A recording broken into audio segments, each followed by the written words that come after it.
This season on Jay Leno's Garage, we've got more of everything. That's how we roll. More revving engines. You step on it.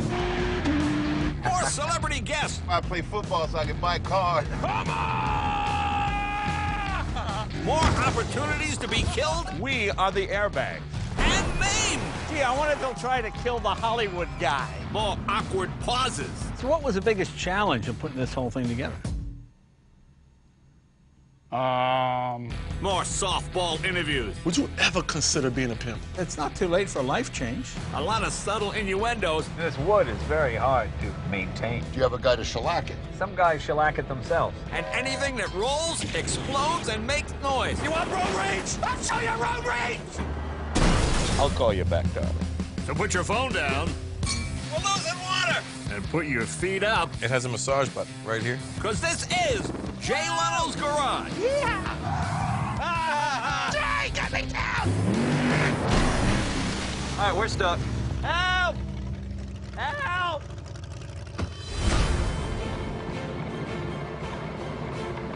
This episode is all about cars built in America by Americans using all American parts. These are cars that are all about the American roads and the American highways. Cars with the steering wheel is on the left-hand side where God intended. American cars are different from other cars all over the world because we have different needs. We've got wide open spaces, we've got superhighways. We built roads purposely for the automobile.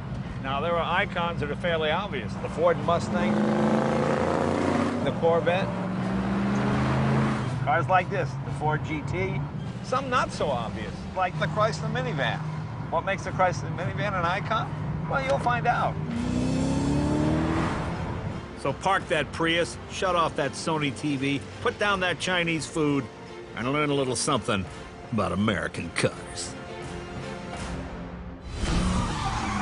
Tonight on Jay Leno's Garage, This thing is fantastic. That's why I bought two of them, in case I crashed one. I head down to the Lone Star State What the hell are you doing here? to hang out with an old friend. One day you're on top of the world. Next day you're driving a stupid comedian around your bro.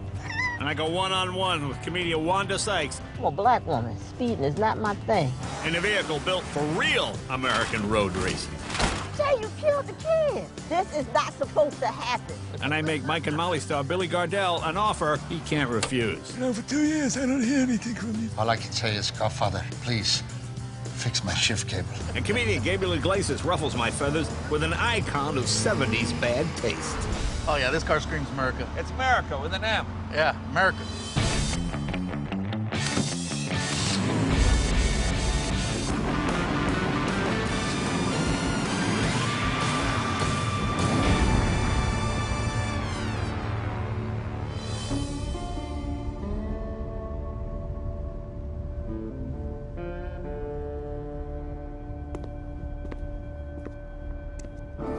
You know, the question I get asked most often is, what's the most popular car in America? Well, the most popular car in America isn't a car at all, it's a truck. Actually, the pickup truck, to be more specific, which has become a sort of American icon. It's believed that the first pickup truck was introduced in 1913 when it served the needs of a booming country packed with ranches, farms, and rapidly growing cities. 100 years later, it's just as popular, and nowhere more so than in Texas, where a quarter of all brand new vehicles sold are pickups. And when you're here in Texas, you gotta look the part. If you're in Texas and you're walking along a road and you want somebody to pick you up, it's good to have cowboy boots on. Because folks down here are pretty friendly, and once they see the cowboy boots, there's a good chance one of the local yokels will give you a ride. Here comes one now. Hey, anybody ever told you you look like Jay Leno? Hey, Mr. President, how are you, sir? What the hell are you doing here? I'm just walking along a lonely road in Texas. President George W. Bush. Our 43rd president lives in Dallas, Texas, and since his retirement has headed the Bush Institute, raising awareness for issues such as veterans transition, employment, and wellness. One of the things that I will do for the rest of my life is work with our vets. When he escapes Dallas, he heads to his Crawford Ranch, where he's known to get his hands dirty. Whether he's clearing brush or tending to his tree farm, he's often spotted loading up the back of his Ford F-150. Man, what a surprise.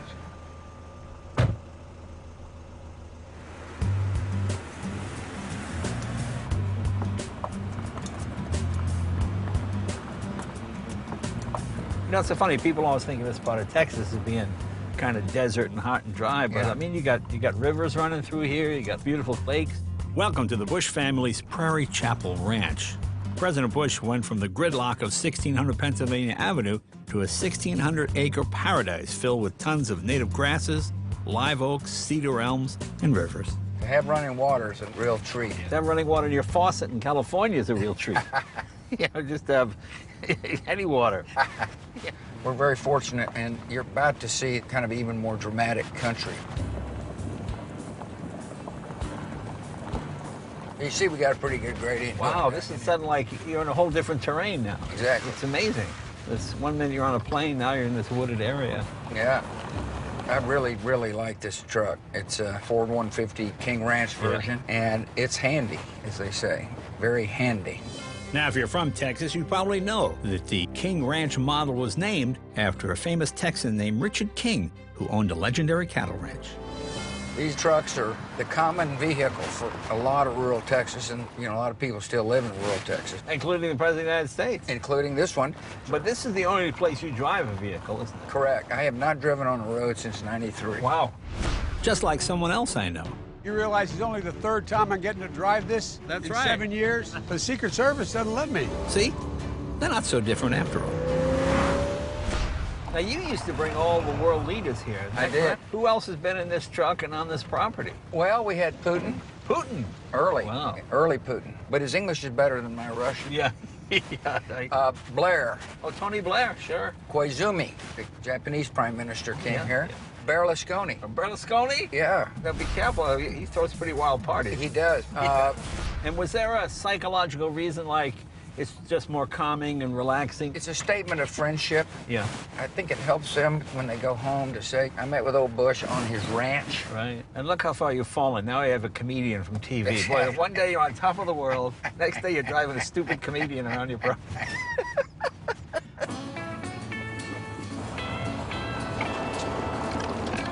I want to show you something very interesting, at least it is to us. Right there is George Washington. That's the name of that trail. Oh, okay. It was the first trail. Oh, is that right? Yeah, yeah. Get it? Yeah, I do. I do get that. I knew you'd get it. The ranch is also a venue for some of the president's favorite causes. This morning, he biked 50 miles as part of a fundraising effort for the Bush Institute's Military Service Initiative, which supports veterans with the challenges of transitioning back to civilian life. Even though he's not the president anymore, he's still very involved with us, the service members, the wounded guys. He's also put out a book of portraits he painted of wounded veterans who he's come to know personally. And look how far he's come since he did this one of me. But President Bush doesn't do all his work in Texas. In fact, he often finds himself back in Washington, D.C. I thought that speech you gave at the African American Museum, the opening, I thought that was really terrific. Well, thank you. Our country is better and more vibrant because of their contributions and the contributions of millions of African Americans. First of all, Laura and I were honored to be invited. It was really special because a lot of our friends were involved with getting it started, and it's an important place to address the past and to create a sense of optimism for the future. Right. And it was a wonderful event. The president was there, the vice president, Bill Clinton, Yeah. Laura and I, and I'm glad I was given a chance to speak. And of course, out of that came a very interesting photo of Michelle giving me a very warm hug. And it was a very nice moment of her to do that. I like her. I think people like when they see presidents of different eras and different parties coming together. I mean, that's what America's supposed to be, you know? They do, and that's why my dad's relationship with Clinton is so heartwarming. You know, Bill and I, we get along well and have a lot of fun, and it surprises people. I mean, there's this kind of this polarization is such that people say, well, people who don't agree can't get along. Right, right. Somebody said to me, walked up and said, the way politics are going these days, Bush, you all of a sudden look like George Washington.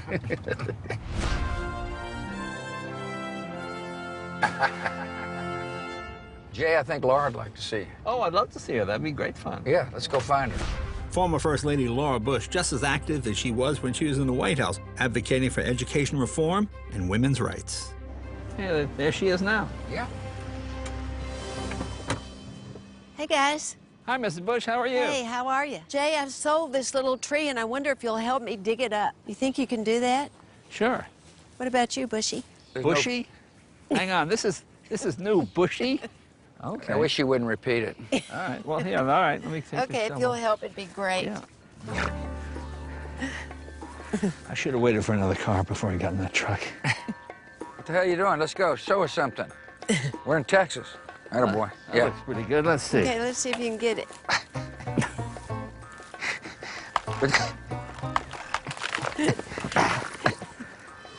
Oh, my There we go. You did it. There you are. Okay, now let's put it in the truck. Boy, there is no such thing as a free ride. Part of the Bush work program. Jay, we've got some other things over here for you to pick up as well. See those sacks of compost over there? Yeah, sure. Sacks of compost. Are these left over from your presidency?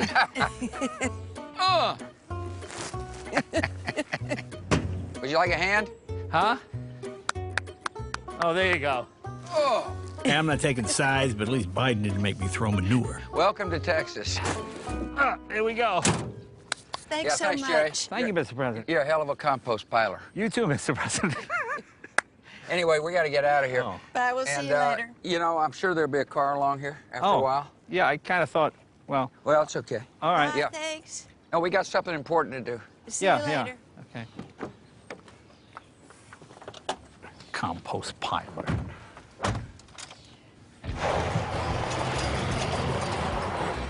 I think we dusted him. Coming up, I play with snakes. I'm a huge fan of the Viper. I guess why I bought two of them, in case I crashed one. And comedian Wanda Sykes helps me show off an American original. Jay, you killed the kids. This is not supposed to happen. We're looking at iconic American cars, and I think it's a given that Americans make the best pickup trucks in the world. It's handy, as they say. Very handy. And something else we do pretty well?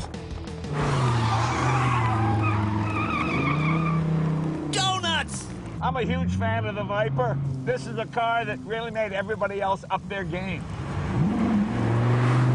Really, the only high-performance car in America when this came out was the Corvette, and they were at 350 horsepower, and everybody thought that was enough. And then, 1992, Chrysler built what they thought was the modern interpretation of the Cobra, which was the Viper. It had 400 horsepower, which was unheard of at the time, a V10, no traction control, no ABS. What's more American than that?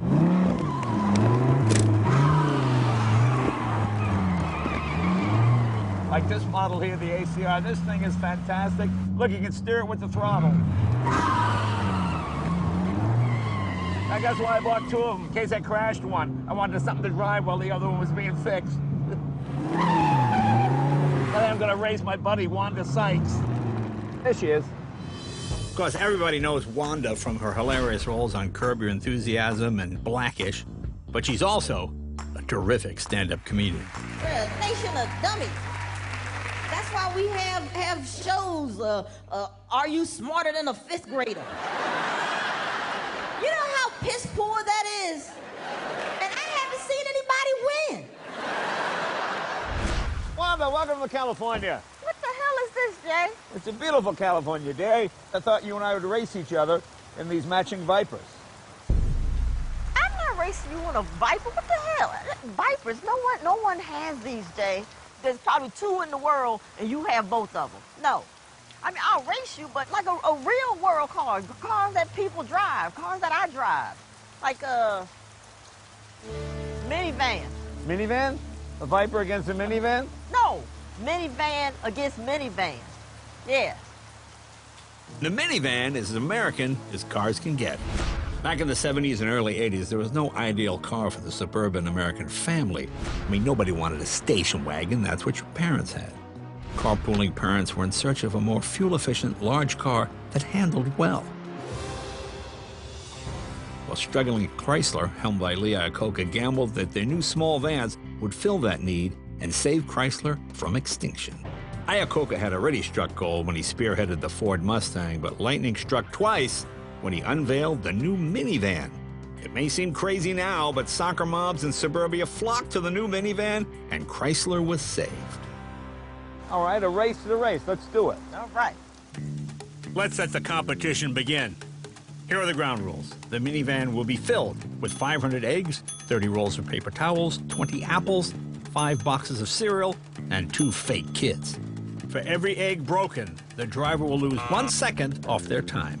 Now, of course, just our luck, we get to do the race during the biggest rainstorm in the last 20 years. You dummies ain't buckled up. See, I bet you that Leno, he's not gonna do this. Y'all probably need crash helmets. Riding with Jay. Okay, here we go. Nice and easy, huh? Apparently she shops for World War II rations. So how was soccer practice? Come on, pick up the pace. Nice and slow. See, Jay thinks he has it. He thought he had home field advantage with his dumb Vipers and a Speedway. But I made it to my advantage. Jay doesn't know about riding kids around and groceries. Okay, that's okay. Wasn't much. It's like she's looking for a parking space. I do not speed. I'm a black woman. Speeding is not my thing. And we are done. Look at that. Kids all good? Now let's see how Leno does. Oh, I should win this easy. Ready? Get set, go. Oh, Lord.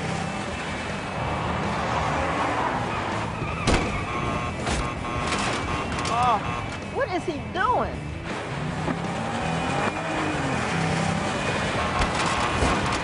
You kids all right? He's gonna flip it. That idiot, what is he doing? This is how you drive a minivan. It's like he's in a speedboat. Yes. Okay, now he's just running over cones. He's got like 6 cones underneath the car. Oh my God. Oh man, y'all gonna have to get that car detailed. Good grief.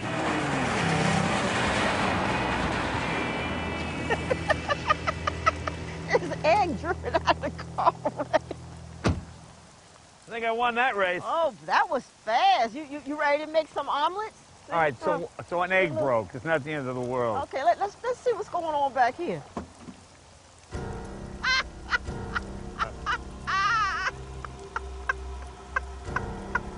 Jay, you killed the kids. What are you talking about? The kids are dead, Jay. Did you bother putting the seatbelt on the kids? You didn't say anything about putting seatbelts on. You just do. That's just something you know. No. Oh, my God, my poor baby.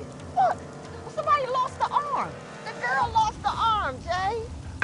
This is not supposed to happen. Look at this. This is a mess. All right, let's see the final tally. Wanda's time was 4 minutes, 53 seconds with 10 broken eggs. At a 1 second penalty apiece, that gives her a final time of 5 minutes and 3 seconds. My initial time was 1 minute, 49 seconds with 400 broken eggs. Oh, some kind of special 10-second lost limb penalty. Where'd that come from? I haven't even heard of that. And a final time of... Really? 8:39? We'll call it a draw. No, we'll call it a win for me. This is a win for me. Big win. Loser. Loser. Egg smasher. Dummy killer. Winner. While we clean up the rented minivan, not my problem, let's take a look back at how one American automaker pictured our country moving forward.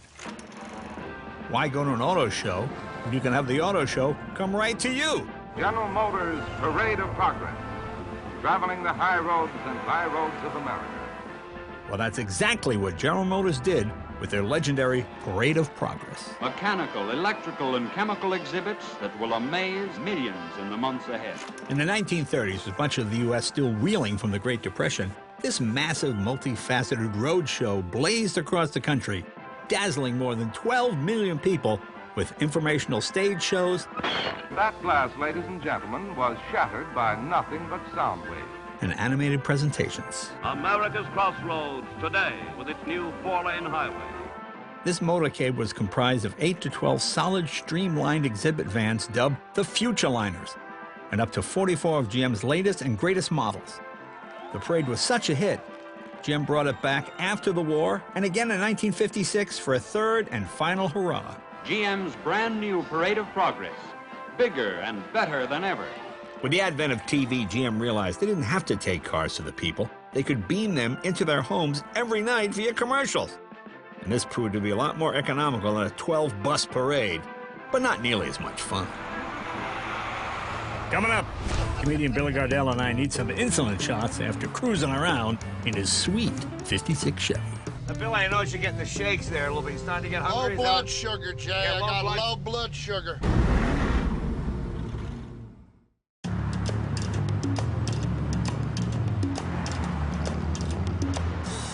As we learned earlier, there's nothing more American than the pickup truck. But another really popular American art form is hot rodding. A lot of people combine the two.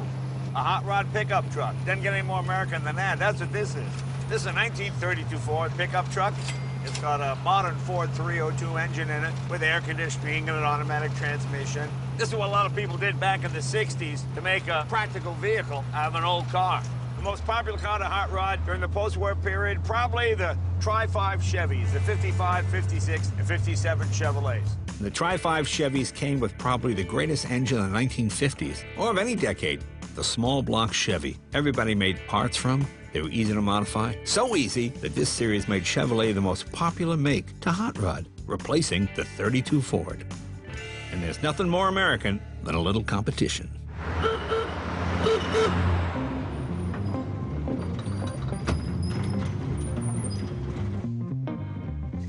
Hey, George. Hey, Billy. How you doing? Hey, man, how are you? What do we got?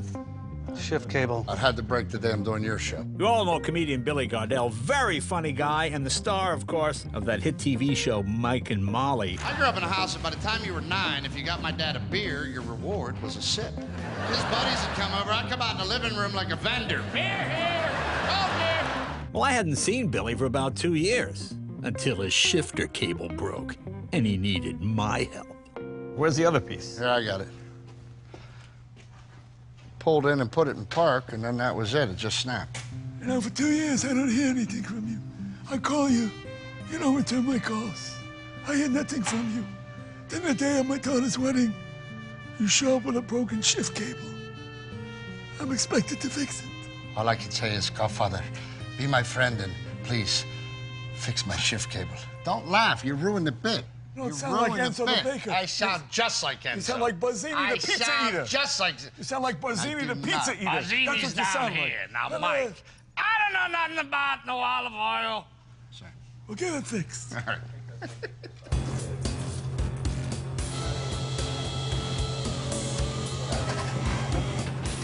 Okay, Billy, should be all set. Thank you. It's good it broke the day you did my show. It's like getting sick at the hospital. Yeah, the guys exactly. were already here. The doctors fixed it, so she's ready to go. There you go. Tell me a little about what we have here. Well, as you know, it's a 1956 Chevy Bel Air. Right. And inside, we have a 350, and it's bored out to a 355, double Holly pumps, and a one-belt kit. The only thing I had to take off was the drum brakes and turn those into discs. Because as you know, drum brakes, you have to stop like Fred Flintstone, and I'm too heavy to do that. So. Yeah. What kind of horsepower are we talking about? I think she's right at around 450. 450. 450. Okay, very good. Let's do it. All right.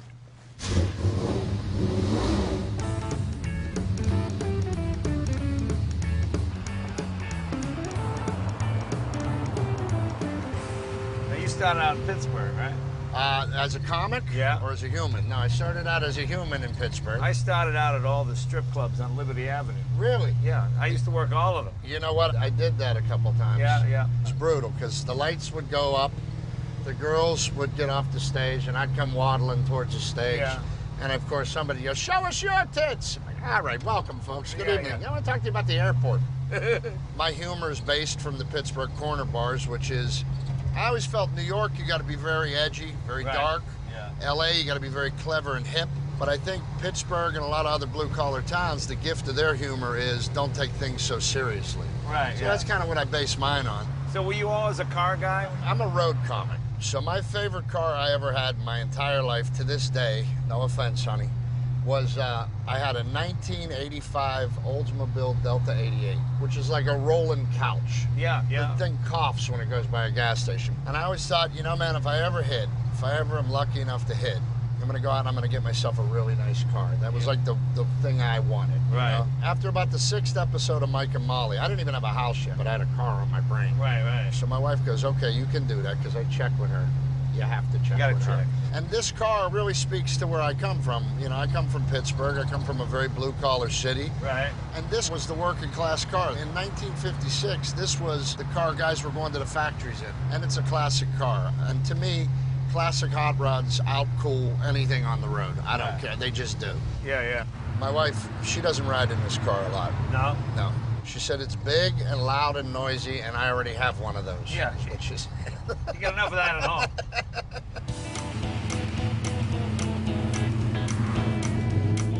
Billy, I noticed you're getting the shakes there a little bit. You're starting to get hungry. Low blood sugar, Jay. Yeah, I got low blood sugar all the time. Yeah.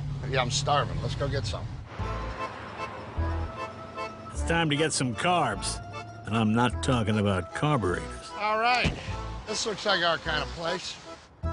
Nothing goes better with a hot rod than a hot pizza. There we go. Look at this. We got sausage. Very nice. Let's see what we got. You got to make sure you stretch. Yeah, but I don't want to pull nothing in here. Yeah, as I'm working that knife. Yeah, right. And I'm out for 3 to 6 weeks. Yeah. My poor wife. She tries so hard to keep me alive. This is the American episode. When my grandfather came to this country, they were trying to keep the Italians out. Right. Well, in those days, the Italians came over on the boat. They either went to the coal mines in Pennsylvania, right, or they went to Chicago to become barbers. My grandfather showed me a thing once that said, if they keep letting Italians into America, the next thing you know, we're all going to be eating pizza. They were right. They were right. That's what I love about our country, though. This has become Americanized. Like, if you go to Italy, pizza's different than it is here. And we have an American version of all those foods that came from Europe. I think all this stuff is representative of who we are. You know, I think we're the best of, is what I think. We're like a greatest hits tape. My grandfather was always amazed when he'd see people eating out of their ethnic group. Oh, if you went outside the Look at that Chinese guy with a hot dog. Yeah, something. A black guy with a bagel. Look at that. This was a great pick. I'm going to take you somewhere great for dessert. Really? I got a great dessert place for you. Oh, let's go there. All right. There it comes. All right. I usually get this by myself, but I'll split it with you. All right, slide that in. Very nice. All right, Jay, I'll meet you at the middle, right around the S.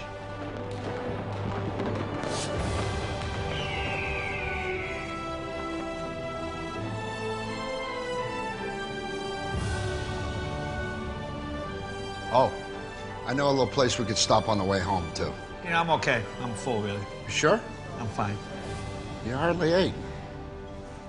Coming up, pure American ingenuity. The power to weight is equivalent to a current Formula One car. And later, Jay, I've been waiting a long time for this. Gabriel Iglesias helps save an endangered bird. Wow.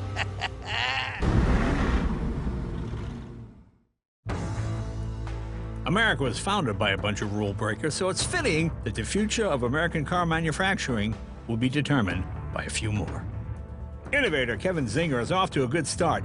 His company has created a supercar made from 3D components which snap together almost like high-tech Legos. Divergent 3D is a technology development company creating a new production system for cars that incorporates 3D metal printing. You can take a design, send that data to printing machinery, print it, assemble it, and drive it. I wanted to have something that demonstrated material and energy efficiency. The design inspiration was to find some unique structure that reflected art and technology and nature and parts of lots of different cars that I loved. Sleek and powerful, the Divergent blade is light and loaded with plenty of muscle. Weighs about 1,400 pounds. It has a 3D metal printed chassis structure, and it has a little over 720 horsepower. So the power to weight is equivalent to a current Formula One car. But his real goal is to sell this technology to major manufacturers. And the cool thing is, it's made right here in America. I grew up in Cleveland in an era where making things in America you could be damn proud of.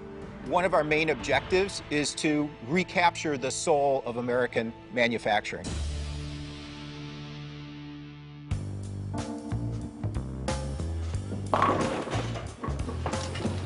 What's more American than bowling?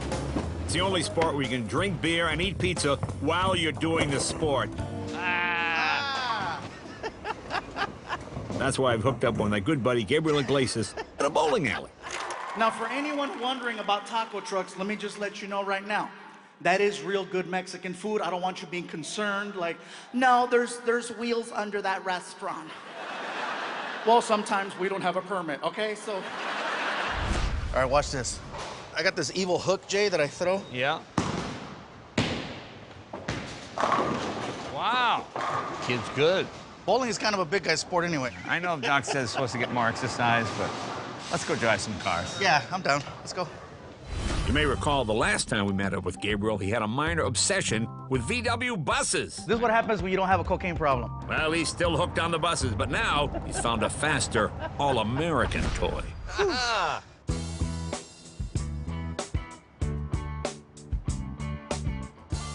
79 Trans-Am. Fine American-made iron. Very nice. I like how you knew the exact year. Yeah. It's almost like someone prepped you, Jay. Yeah, and, well, it's got the Colonel Sanders option, the giant chicken on the hood. Yeah. This was one of the most iconic cars of the decade. Smoking the Bandit. Smoking the Bandit. This is the car Burt Reynolds drove. Cool part is Burt Reynolds actually autographed this car. He signed this car for you? He signed it, yeah. But see, there's one thing you don't have. That's what I got for you here. This is something you have to have if you have this car. Here, take a look. Well, you got an Eagle air freshener? No, although you could use the air freshener. Oh, this is cool, dude. There you go. Little CB CB radio. right on. Yeah, I got a ton for I got a Smokey on my tail. Smokey. Yeah, that's right. This, you the got the Bandit. car, now you got the CB. That's awesome, Jay. Thank you. There's a bear in the air. Eastbound and down. Let's roll. Yeah.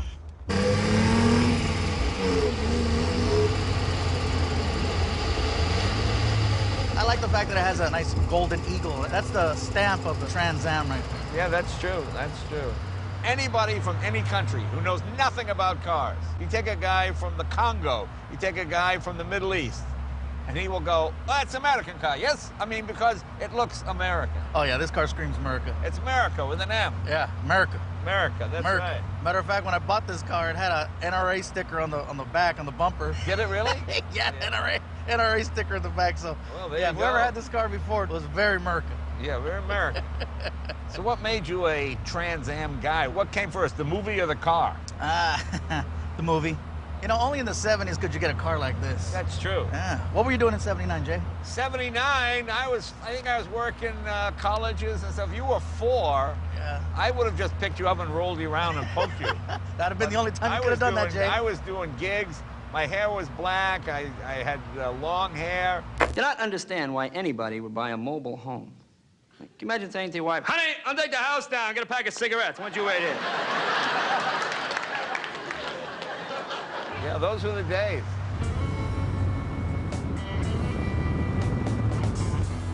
I feel like I'm in a parade. Hello, thank you. No, I love how exposed and open it is. Yeah. You still feel like you got a little bit of a roof thing going on right The here. T-top was a great invention. You know why they had this? Because GM stopped production of convertibles. They thought the government would ban convertibles because they were too dangerous. People paid big money for 76 Cadillac convertibles, thinking they'll never see another convertible again. And they were off the market for what?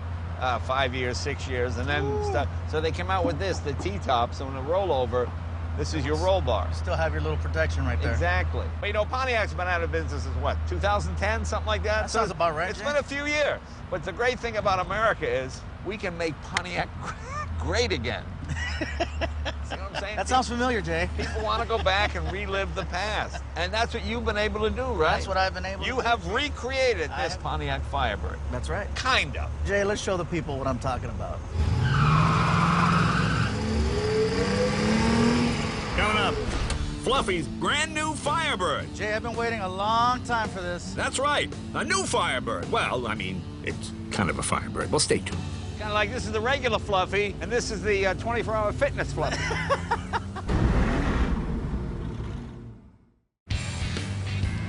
Now, Fluffy's 79 Firebird was a classic and powerful. I've never been surrounded by so much plastic in my life. Not sure how to take that. Amazing. But this new one, well, it'll just blow those doors off. Let's see what we got here. Okay. Whew. Wow. Jay, I've been waiting a long time for this. Looks good. Kind of like this is the regular Fluffy. Yeah. And this is the 24-hour fitness Fluffy. A company called Trans-Am Depot decided to revive the Trans-Am and put out 77 of them, limited editions.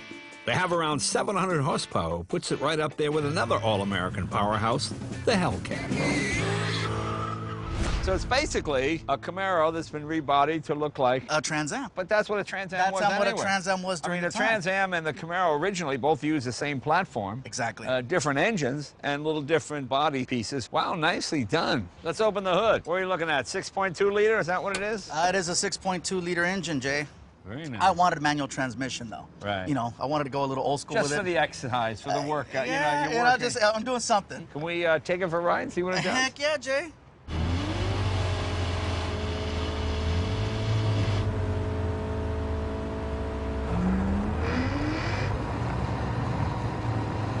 All right, the brakes aren't hooked up. That felt pretty good. I'm getting used to that power, Jay. It's a lot of juice in this thing. It's a big step up from a 36 horsepower Volkswagen. Yeah, it's a big. Got a little buzz from that. Yeah, Cool. nice. Yeah. I mean, they've done a pretty good, faithful recreation of the original car. I love all the little details that they put into it, of course, from the T-top just to the dashboard. Right. I love the retro gauges that it has in it that are functional. They're not just there to look pretty. Right. Watch it, you're breaking loose. Felt that. Yeah. That's a lot of power under there. American muscle, Jay. Yeah.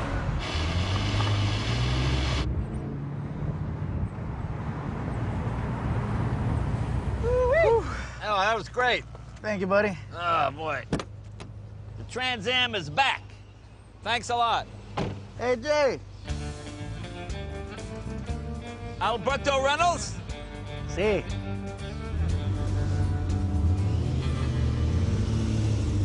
Yeah. Buck up, folks. It's time to assess and caress with Donald Osborne. If you love classic cars, then Donald loves you.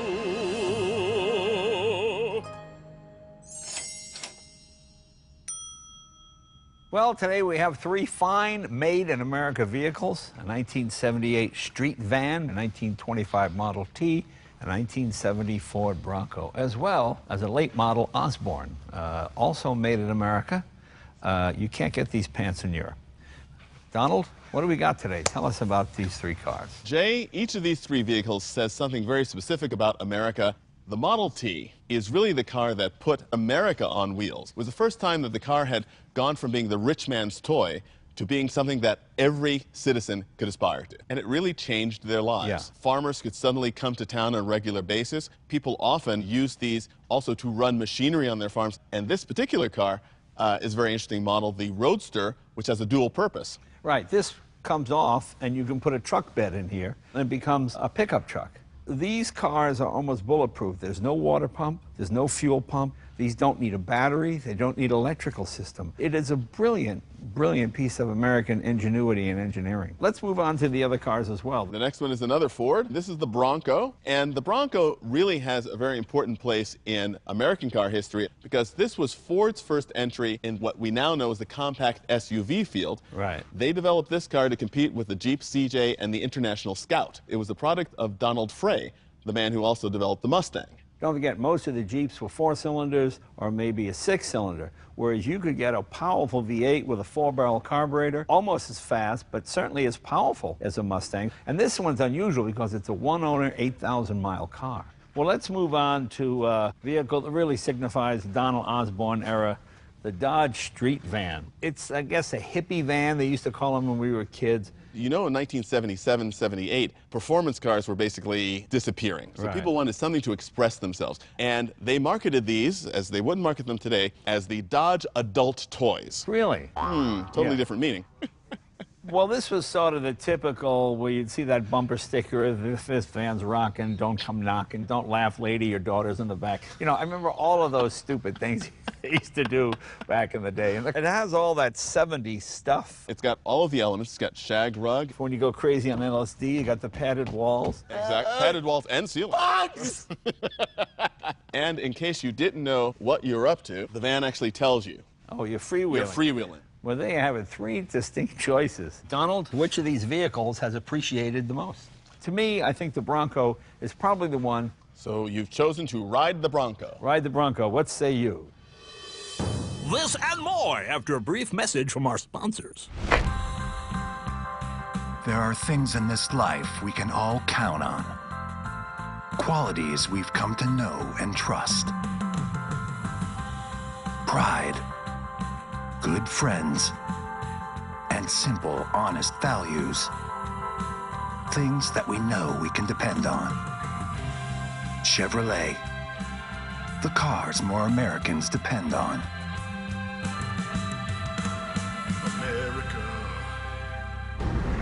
For more cool cars, go to jlenosgarage.cnbc.com. And we're back with Donald Osborne.